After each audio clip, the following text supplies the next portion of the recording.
Bismillahirrahmanirrahim. Assalamualaikum warahmatullahi wabarakatuh.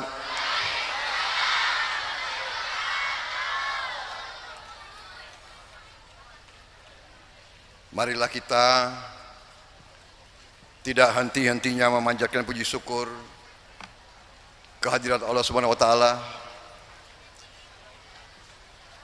yang menguasai sekalian alam. Hanya kepadanya lah kita berdoa dan hanya kepadanya lah kita meminta pertolongan. Kita bersyukur kita masih diberi kesehatan, masih diberi nafas, dapat bertatap muka di tempat yang mulia ini, di Pondok Pesantren Zainul Hasan Genggong,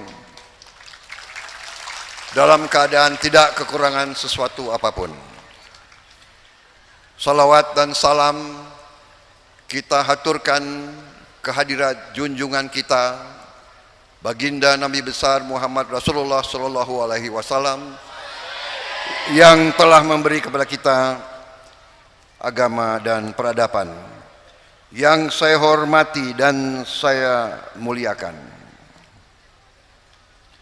Pengasuh Pondok Pesantren Zainul Hasan Genggong Kiai Haji Muhammad Hasan Mutawakil Allah.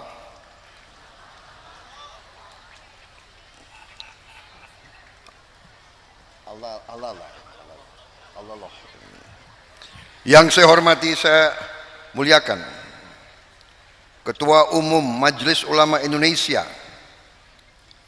sekaligus pengasuh Pondok Pesantren Al Amin Kota Kediri, Kiai Haji Muhammad Anwar Iskandar.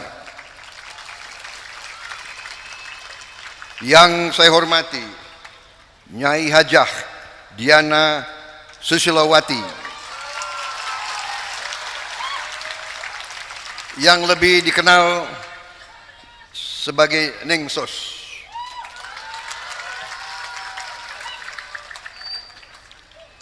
Pengasuh Pondok Pesantren Mirqatul Ulum Kiai Haji Khosin Irsyad.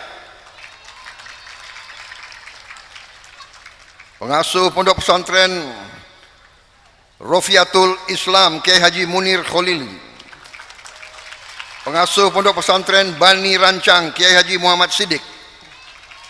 Pengasuh Pondok Pesantren Nurul Qadim Kiai Haji Baginda Fauzi. Habib Bidin bin Toha, Gus Dr. Muhammad Haris.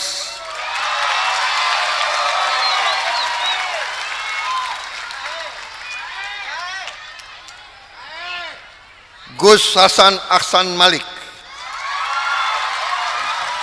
Rah Faiz, pengasuh Pondok Pesantren Nurul Jadid.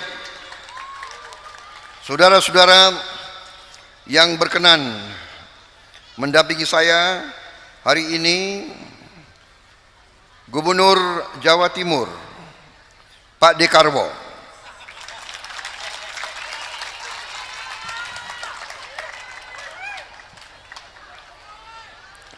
loh, Ibu Khofifah bagaimana?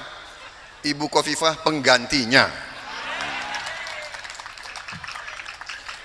Beliau Pak D ini sangat dicintai rakyat Jawa Timur dan Gubernur Jawa Timur ke-13. Saya pribadi punya dua angka keberuntungan, Pak. Dua. Angka 8 dan angka 13. Jadi rupanya karena itulah saya cocok dengan Pak Dekarwo.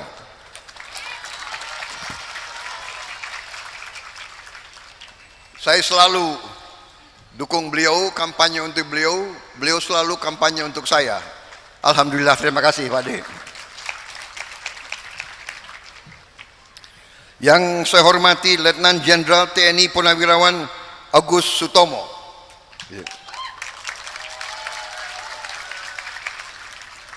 Sekarang dikenal sebagai Gustom. Marsikal Muda TNI Purnawirawan Bambang Eko dari Angkatan Udara.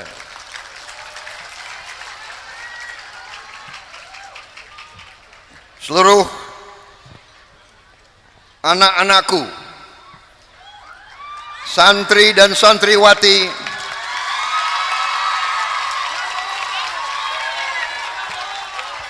yang sekarang hadir di depan saya. Terima kasih undangan ini, saya hadir di sini. Terima kasih tadi pernyataan kepada saya disampaikan oleh Gus Saris. Terima kasih. Suatu kehormatan besar, saya dianggap sahabat para santri. Terima kasih. Memang benar yang disampaikan tadi oleh Pak Anwar Iskandar, juga oleh Kiai Mutawakil. Saya dari dulu sangat dekat dengan para kiai, para ulama. Dan ini adalah wajar dan masuk akal karena dulu saya seorang prajurit, seorang tentara, seorang prajurit. Dari hari pertama kita masuk tentara, kita diwajibkan tanda tangan.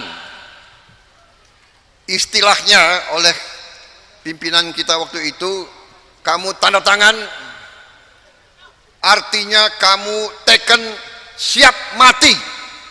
Bayangkan itu. Umur 18 tahun suruh teken siap mati. Siap mati untuk apa? Siap mati untuk membela rakyat yang kita cintai. Siap mati untuk apa? Siap mati untuk membela negara dan bangsa yang kita cintai. Siap mati untuk apa? Siap mati untuk menjaga segala kekayaan milik rakyat Indonesia. Itu sumpah kita. Karena itu namanya manusia, kalau sudah disuruh siap menghadapi maut, yang pertama dicari adalah kiai. Benar ya? Saya kira ini sama ya.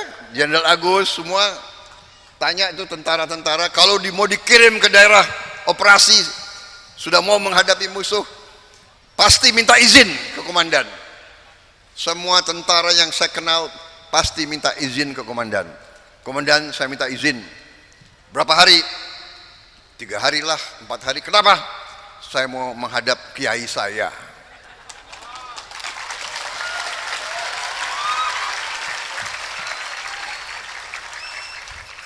Ini manusia ini, kalau lagi senang-senang, ya lupa kiai. Kadang-kadang agak males bangun pagi, sholat subuh. Tapi kalau sudah menghadapi, sudah harus dikirim ke daerah yang bahaya, yang pertama dicari adalah kiai-kiai itu cari. Minta doa, kadang-kadang dimandiin, dan ya itulah kepribadian kita. Karena itulah kita sulit kalau dikatakan tentara Indonesia, TNI atau Polri juga jauh dari kiai. Saya kira itu tidak masuk akal, dan Indonesia tidak akan tenang dan tidak akan aman selama tentara, polisi dekat dengan ulama, dekat dengan pesantren, dekat dengan para kiai. Indonesia insya Allah akan kuat dan aman selalu. Saudara-saudara sekalian, kemerdekaan kita proklamasikan di Jakarta 17 Agustus 45. Tetapi ujian kemerdekaan adalah di Jawa Timur 10 November. Oktober sampai November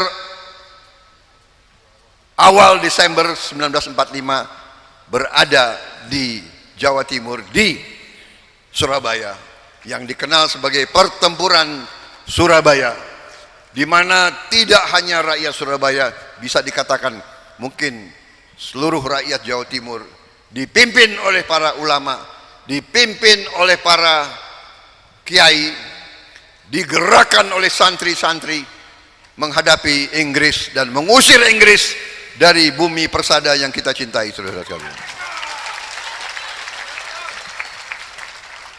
Karena itu sepantasnya kita ingat sekarang saudara-saudara kita di Palestina, di Gaza, yang tiap hari dibom, diserbu, dihujani dengan meriam, puluhan ribu sudah gugur, orang-orang yang tidak berdosa.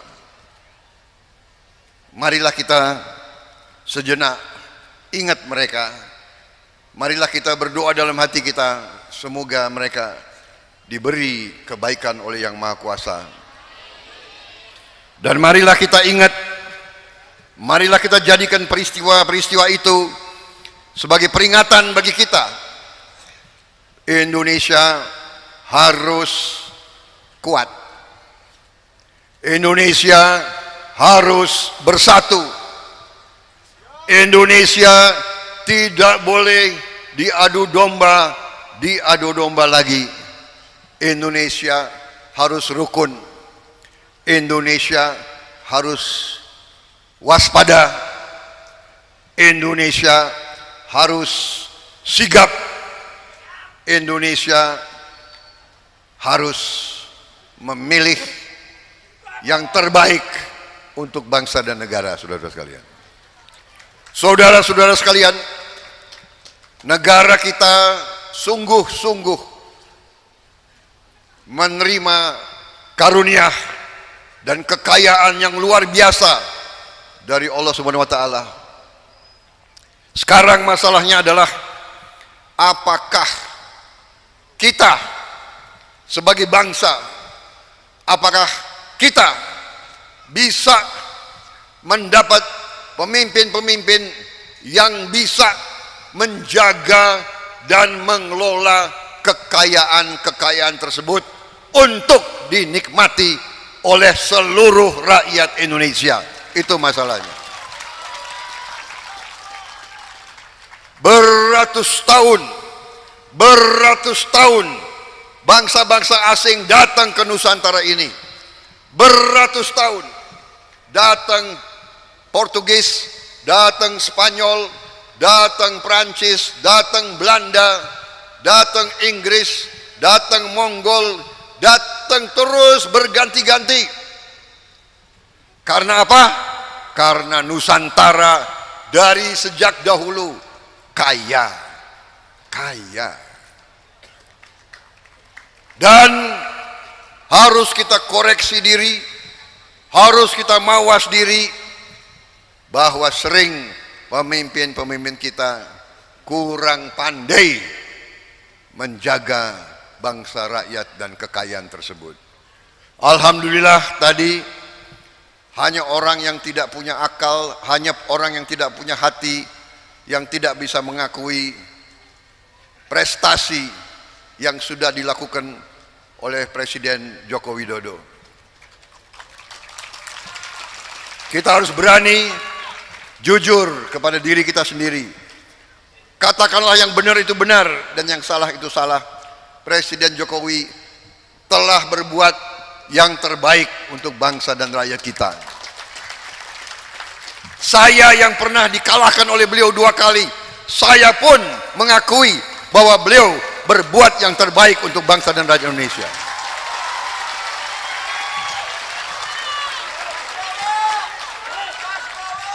Saya bukan orang yang suka menjilat. Saya bukan orang yang suka, apa istilahnya, memuji-muji tanpa alasan. Tidak, saya pernah dikalahkan beliau 2 kali. Emang enak dikalahkan?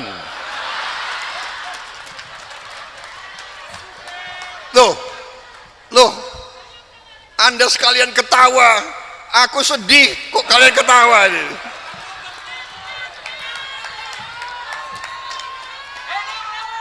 Kalah sepak bola aja nangis, apalagi kalah presiden. Tetapi inilah saya punya firasat dari dulu, walaupun saya dikalahkan, hati beliau hati yang baik, hati beliau cinta rakyat Indonesia, dan hati saya pun cinta rakyat Indonesia. Jadi tidak ada masalah siapa yang menang, siapa yang kalah. Yang penting cinta rakyat Indonesia. Karena itu benar, di luar dugaan beliau menang, beliau mengajak saya bersatu. Luar biasa. Biasanya kalau yang Adigang, Adigung, Adiguno, kalau menang lawannya dihabisin. Ini bukan, lawannya diajak, ayo bersama-sama berbakti kepada negara dan bangsa. Dan saya, jawaban saya siap. Saya siap mengabdi untuk negara dan bangsa dalam kedudukan dan kapasitas apa saja yang penting untuk rakyat Indonesia.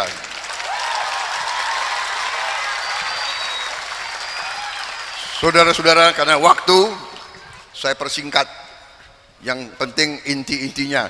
Buku-buku sudah dikirim ya? Sudah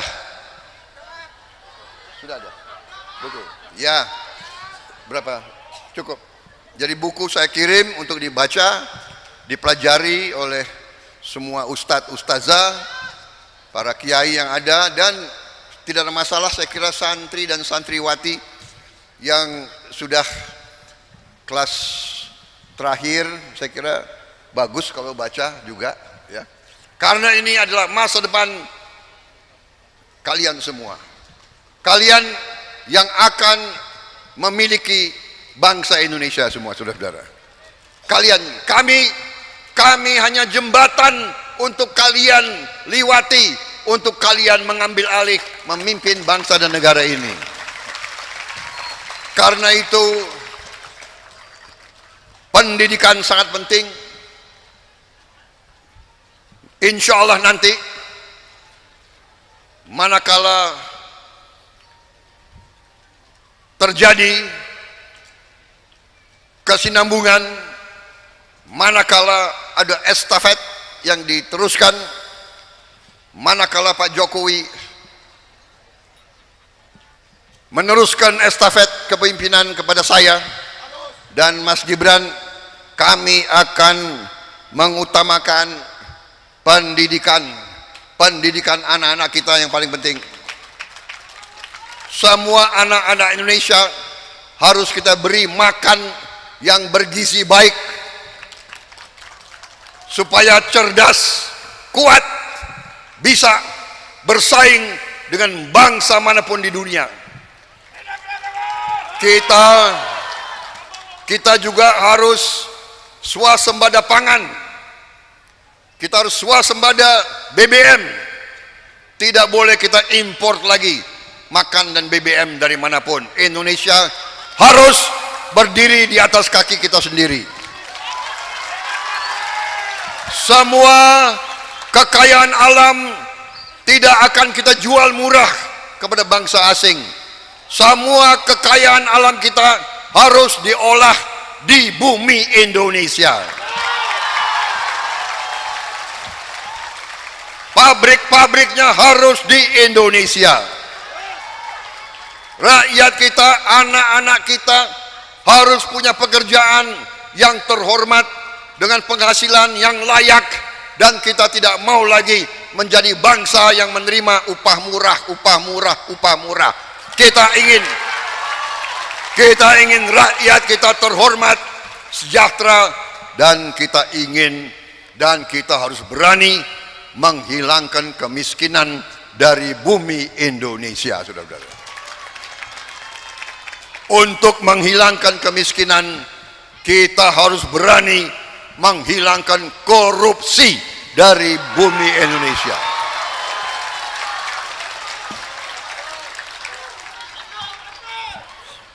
Kita negara yang cukup kaya. Saya sudah hitung dengan tim pakar yang hebat-hebat, otak yang terhebat di Indonesia. Kami sudah hitung, ternyata Indonesia memiliki kekayaan yang luar biasa. Sekarang tinggal kita menjaga, jangan sampai kekayaan itu bocor, jangan sampai maling-maling terus menggerogoti kekayaan rakyat. Korupsi harus kita hilangkan, saudara. Jangan ngomong korupsi, dirinya sendiri nggak beres.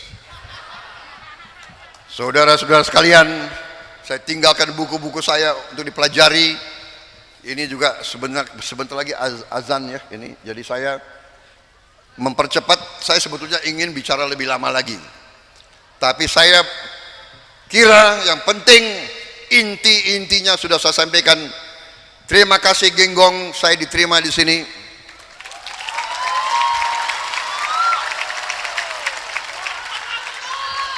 Dan percayalah bahwa saya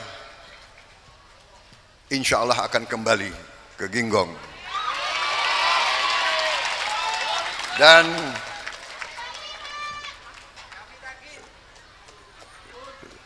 nggak usah ditagih, saya nggak pernah lupa utang. Saya orang yang takut tidak penuhi utang saya. Kadang-kadang terlambat, tapi tetap saya ingat terus. Terima kasih para kiai, para ulama Islam yang diajarkan oleh kiai-kiai kita, terutama keluarga besar Nahdien. Islam kita adalah Islam yang moderat, Islam yang sejuk, Islam yang rahmatan lil alamin, Islam yang melindungi semua, Islam yang menjaga semua, Islam yang mengutamakan perdamaian, bukan Islam yang macam-macam. Karena itu terima kasih para kiai, semoga kita diridhoi oleh Yang Maha Kuasa, semoga diberi kebaikan, dan marilah kita berdoa bahwa niat kita, hajat kita akan dikabulkan oleh Allah Subhanahu wa taala. Terima kasih. Wassalamualaikum warahmatullahi wabarakatuh. Terima kasih.